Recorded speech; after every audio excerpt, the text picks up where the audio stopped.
Hey, what is up, my fish tank guys and girls? Your eyes are not deceiving you. This is not the BioCube. This is actually the replacement for the fish tank tower. This is a JBJ 24 Nano Deluxe, kind of an older aquarium, but in this video I'm going to give you guys an introduction to it, talk to you about what's sort of wrong with it, what adjustments I need to make, and the plans for it in the future. Let's check it out.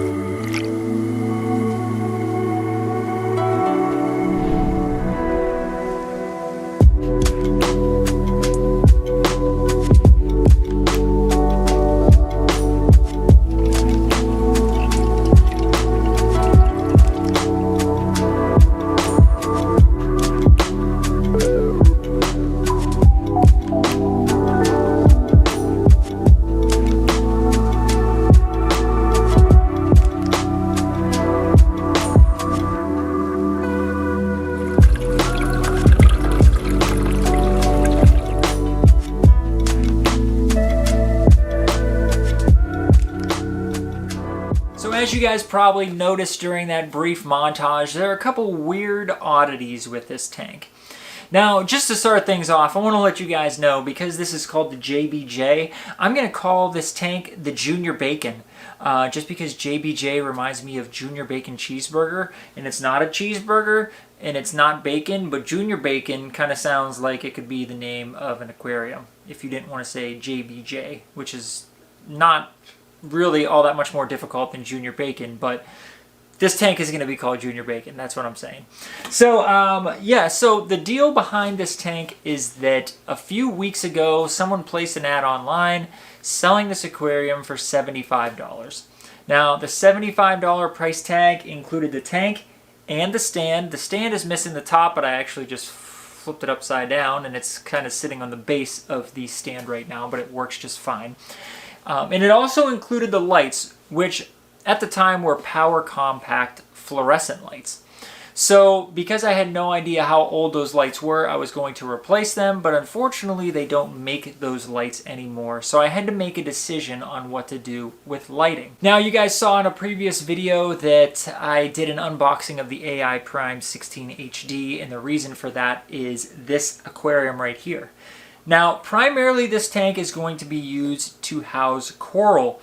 I'm not going to have a whole lot of fish in this aquarium, and mainly I want to grow and frag coral in this tank to potentially sell, trade, swap, that kind of deal. And I didn't really want to have to worry about the lighting. I didn't want to have to worry about lights that I have to tweak that maybe were a little bit underpowered for this aquarium, and I knew the AI Prime 16 HD would probably be a perfect fit. Now, you guys probably noticed in the overview of the aquarium that I have the AI Prime sitting on the lid of this tank.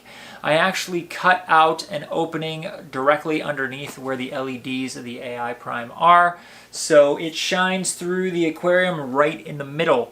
Now, I kept the splash guard in underneath the side of the lid, so I didn't get any evaporation or water condensation gathering on the AI Prime itself, which I thought worked out pretty well. And I removed all of the guts and innards from the power compacts. Right now, the AI Prime is on acclimation mode. I did it over the course of 30 days, and hopefully at the end of 30 days the tank is bright and lovely and all of the corals are acclimated to the increase in brightness and power of the AI Prime over my old Orbit Marine lights, which I did like, but they just, they aren't the same caliber of quality as the AI Prime. So lighting was one of the biggest concerns when I was initially setting up this aquarium.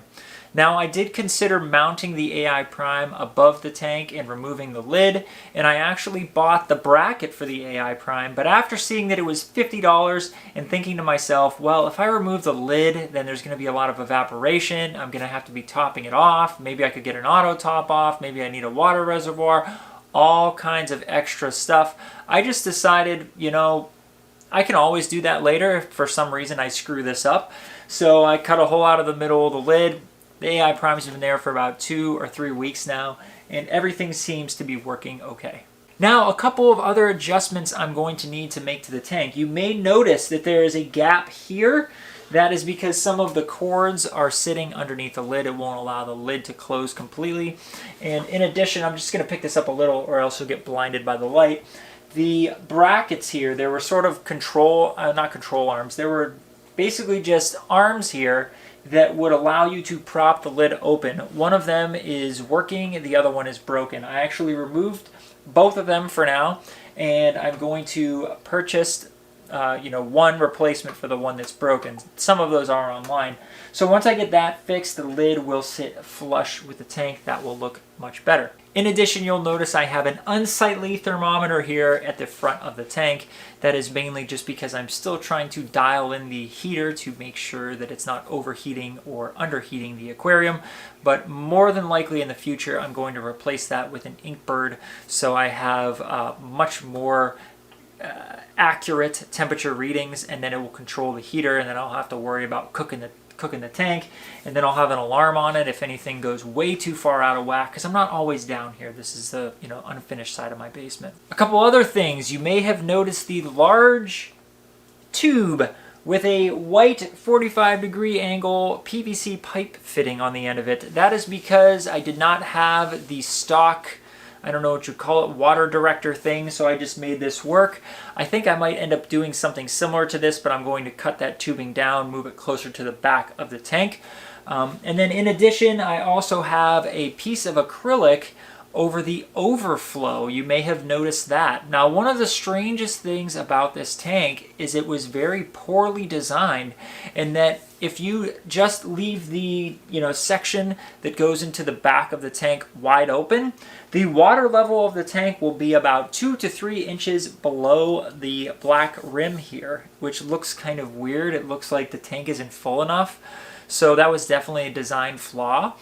The company did sell a small overflow box type accessory to go on to that grate, which I may consider buying, but I kind of don't want to, just because of the principle of it all. It was their design flaw, and then they're basically forcing you to buy something to correct it, which I don't think is right. So what I did is I just put a clear piece of acrylic across the grates, and I can move it up and down based on where I want the water level in the display tank to be. Now, the only issue with this solution is that acrylic piece is basically just being held up by the force of the water being pulled into the rear chamber. So for any reason, if I need to turn off the pumps, that piece of acrylic falls down into the tank. Inevitably I forget to grab it first, so then I got to stick my arm in there and get it out. It's just kind of a pain in the butt, but that is something that I'm going to work on and get fixed in the near future. So 2 other things. The first is that you'll notice the frags in the tank are scattered kind of randomly about. They're laying on the sand. They're not where they should be. That is because there's a good deal of sand. Actually, I have it here in this little thing. There's a good deal of sand that needs to go into the tank still. So I'm going to move those, get the sand in the tank, and then prop them up appropriately. So hopefully, the layout of this will look a little bit better. I'm not really going for, a really cool aquascape with the corals in certain spots, and positioning everything very strategically, because like I said, I hope to be growing coral and fragging them, moving things in and out of this tank fairly often. So I'm probably not going to get that far into the aquascaping piece with the junior bacon here. Now, last but not least, you'll notice everything back here is all unfinished drywall. That's the way it was when I had the fish tank tower. But in the future, what I want to do is I want to put my drywalling skills to the test.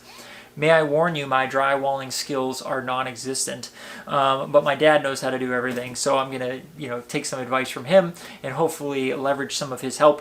And then I'm going to finish this drywall and then paint it white, so the videos will look a little bit nicer. It'll look like I'm not in a dungeon, and rather that I'll be in a room of some sort. So yeah, this was just meant to be an overview and an introduction to the Junior Bacon tank here. Junior Bacon tank. Junior Bacon Burger, JBJ, I don't know. Anyway, this was meant to just be an introduction to this tank, showing you guys a brief overview, things that need changed, things that need fixed. I will talk about what I'm doing for filtration in a future video. I will talk a little bit more about the coral that I have in this tank, what the plans are, if I'm going to add any fish. I will let you guys know kind of what the what the equipment, the equipment that I'm running in this tank, the heater, the pump, all that good stuff. Obviously, you guys already know the AI Prime. I will talk about my lighting settings and the amount of time that I have the AI Prime on. I will maybe need to tweak that a little bit as I move forward here. Right now, as the coral are acclimating to the light, everything looks pretty good, so I can't complain yet, but we'll see how that looks in the coming weeks. So once again, I'm the fish tank guy. Thank you so much for checking out my channel, checking out the junior bacon tank here. I'm really excited to get rid of the fish tank tower. It was a burden in terms of maintenance, and replace it with this much nicer trim slim all-in-one that I'm going to have a bunch of coral in with a nice light, and hopefully I will keep up with. So if you like this video, please give me a thumbs up. If you haven't subscribed yet, please consider doing so. Leave a comment down below. Do you have a JBJ 24 Nano Deluxe by chance? Have you replaced the lights? Do you have an AI Prime on it? Do you have LEDs on it? Do you have a newer JBJ aquarium? How are they? Are they nice? Are they not nice? I don't know. We'll see. So until a future Fish Tank Guy video, I will see you guys soon.